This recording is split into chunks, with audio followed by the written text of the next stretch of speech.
میں بغل میں پیاز رکھ کر سو جاتا کہ شاید صبح بخار ہو جائے، مگر نہ بخار ہوتا نہ امی مانتی، اور اب تو وہ بولتی ہی نہیں ہے۔ حنین گھٹنوں پہ گال رکھے خاموش بیٹھی رہی۔ یاد ہے نا تھنڈر کیٹس میں بھی ممرا یا اس کا کوئی ساتھی کسی تھنڈر کیٹ کو اغوا کر لیتا یا نقصان پہنچاتا تو آخر میں باقی کیٹس اس کو بچا لیتے تھے اور سب صحیح ہو جاتا تھا کہ ہمارا بھائی بھی واپس آ جائے گا۔ ہمیں تو یہ بھی نہیں پتا کہ ہمارا ممرا کون ہے، اور جو اسے ڈھونڈنے کے لیے بظاہر بھاگ دوڑ کر رہے ہیں ان کو بھی کچھ پتہ نہیں۔ وہ خفگی سے بولی، ماموں بھی بدل گئے ہیں، پھپھو بھی بدل گئی ہیں۔ سیم کوہنی کے بل بیٹھا اور چہرہ اٹھا کر اسے دیکھا۔ تم بدل گئی ہو؟ حنین نے گلہ آمیز نظر اس پہ ڈالی۔ جاؤ مجھے پڑھنے دو، اور خلاف معمول وہ بنا چوں چراں کیے باہر نکل گیا۔ پھر وہ اٹھی، سائڈ ٹیبل پہ دھری سفید جلد والی کتاب اٹھائی، گھٹنوں پہ رکھ کر بے دلی سے صفحے پلٹانے لگی۔ دروازہ کھلا تو تیز روشنی امڑ کر آنکھوں کو چندھیا گئی۔ وہ ماتھے پہ ہاتھ کا چھجا بنائے قدم قدم چلتی آگے آئی تو دیکھا اس کے ارد گرد قدیم دمشق کی ایک روشن دوپہر آباد تھی۔ ہر شے زردی میں لپٹی تھی، مگر پہلے کے برعکس وہ بے دلی سے سر جھکائے چھوٹے چھوٹے قدم اٹھاتی کچے راستے پہ آگے بڑھتی گئی۔ دھول جوتوں کو آلودہ کرتی گئی۔ جب چہرہ اٹھایا تو مسجد سے ملحقہ حجرہ سامنے تھا، اور ایک طرف درخت تلے وہی ہڈیوں کا سا پنجر آدمی اکڑوں بیٹھا تھا۔ اس کے چہرے کی مردنی اور ویرانی ہنوز برقرار تھی۔ آج چھوٹی دیوار کے ساتھ شیخ کھڑے تھے، پیر تک آتا سفید چمکدار لباس پہنے، مسکراتے ہوئے۔ وہ بنا مسکرائے قریب آ رکی۔ کیا آپ نے اس بیمار کو ابھی تک شفایاب نہیں کیا؟ بیمار خود کوشش نہ کرے تو کچھ نہیں ہو سکتا۔ وہ کچے راستے پہ چلنے لگے تو وہ بھی سر جھکائے بد دل سی ساتھ ہولی۔ تم کیوں اداس ہو؟ میرا بھائی کھو گیا اور میں دن رات اس کے لیے دعا کرتی ہوں، مگر میں سوچتی ہوں کہ جو مقدر میں لکھا ہے وہ تو ہو جائے گا، جو نہیں لکھا وہ نہیں ہوگا، پھر بندہ دعا کیوں کرتا ہے؟ دھول سٹے راستے پہ وہ دونوں آگے چلتے جا رہے تھے اور وہ سر جھکائے دھیمی آواز میں پوچھ رہی تھی۔ وہ بھی ایسا ہی سوچتے ہیں۔ چلتے چلتے شیخ نے ایک طرف اشارہ کیا تو حنا نے چونک کر سر اٹھایا۔ سڑک کنارے بازار میں ایک قہوہ خانے کے باہر چوکیوں پہ چند لوگ بیٹھے تھے اور بلند آواز میں بحث کر رہے تھے۔ جو مقدر میں ہے وہ ملے گا، جو نہیں مقدر وہ نہیں ملے گا، سو سوال کرنا یا نہ کرنا برابر ہے، ان میں سے کہہ رہا تھا اور باقی سر دھن رہے تھے۔ حنی نے الجھی ہوئی نگاہیں اٹھا کر شیخ کو دیکھا۔ وہ مسکرائے۔ یہ کہتے ہیں دعا کرنے یا نہ کرنے کا کیا فائدہ، سب کچھ تو لکھا جا چکا ہے، مگر یہ ان کی جہالت ہے اور اپنے مسلک میں یہ خود تضاد رکھتے ہیں۔ کیونکہ اگر ایسا ہے تو پھر ان سے پوچھو، اگر سیرابی تمہارا مقدر ہے تو پانی پیو نہ پیو پیاس بجھ جائے گی۔ کھیتی مقدر ہے تو دانہ ڈالو یا نہ ڈالو اناج اگ ہی جائے گا، تو پھر کھاتے پیتے کیوں ہو، دانے بوتے کیوں ہو؟ وہ قدم بڑھاتے گئے اور حنین ان کے ساتھ آگے چلتی گئی۔ قدیم بازاروں میں لوگوں کی بھیڑ سے شور، آوازیں، قہوے کی مہک، سب خلط ملط ہو رہا تھا۔ اور ان کو دیکھو، ذرا رک کر انہوں نے چتونوں سے ایک کھلے خیمے کی طرف اشارہ کیا جہاں اندر فرشی نشست بچھائے چند لوگ بیٹھے تھے۔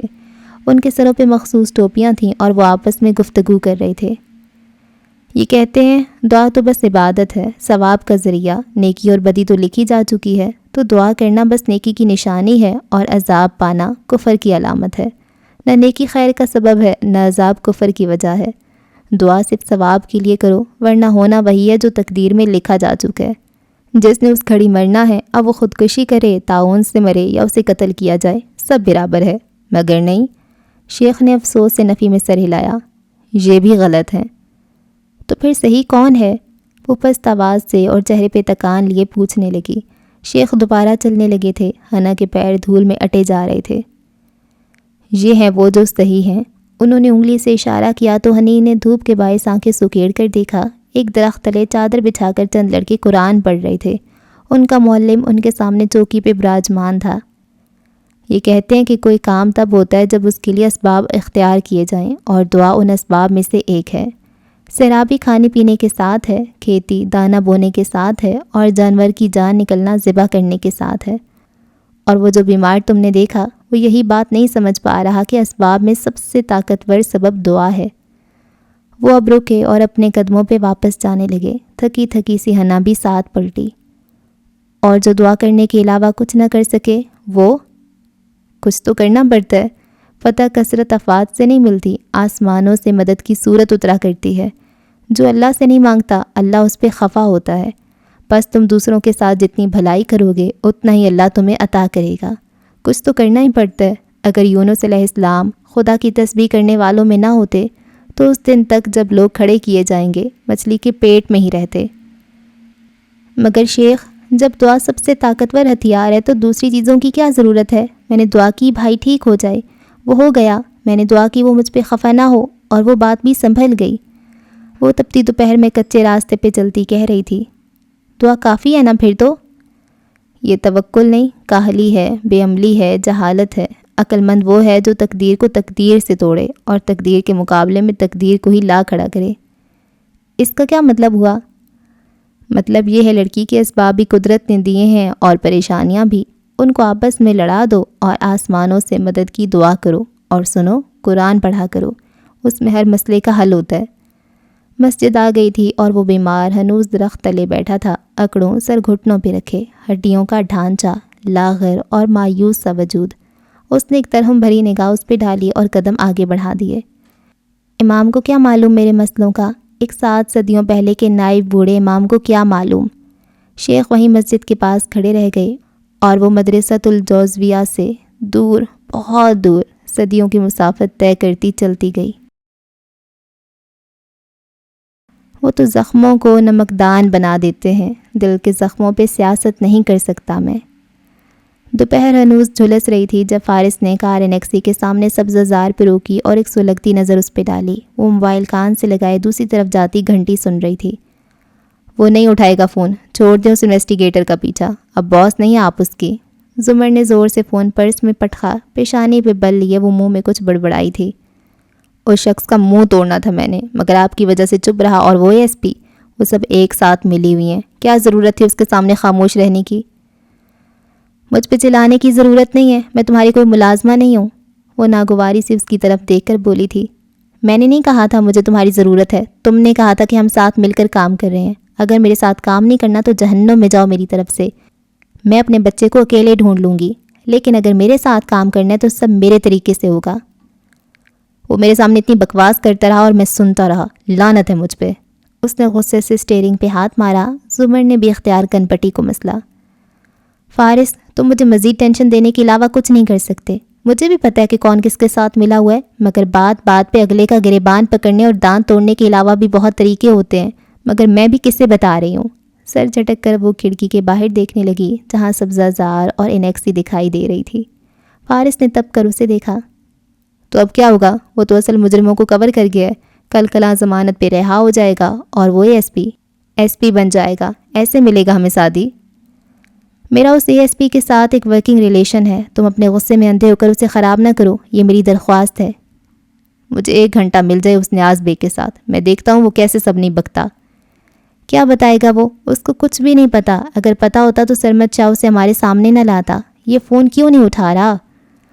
وہ دوبارہ سے موبائل نکال کر نمبر ملانے لگی۔ چنچلاہٹ اور اکتاہٹ اس کے چہرے پہ بکھری تھی۔ فارس چہرہ اس کی طرف موڑے اسے دیکھنے لگا۔ وہ نمبر ملاتے ہوئے بڑبڑا رہی تھی، مجھے پتا تھا تم کام بنانے کی بجائے صرف بگاڑو گے، تم سے کچھ نہیں ہوگا۔ وہ تیکھی نظروں سے اسے دیکھے گیا۔ اندر اٹھتا ابال ذرا کم ہوا، چہرے کی رنگت نارمل ہونے لگی۔ پھر اس نے گہری سانس لی۔ آپ کو کیا چاہیے؟ زمر نے فون کان سے لگاتی ہوئی اکتاہٹ بھری نظروں سے اسے دیکھا۔ انویسٹیگیٹر کو کیوں کال کر رہی ہیں؟ کیا چاہیے آپ کو؟ اس نے دہرایا۔ ایسے مت پوچھو جیسے تم میرا کوئی کام کر سکتے ہو۔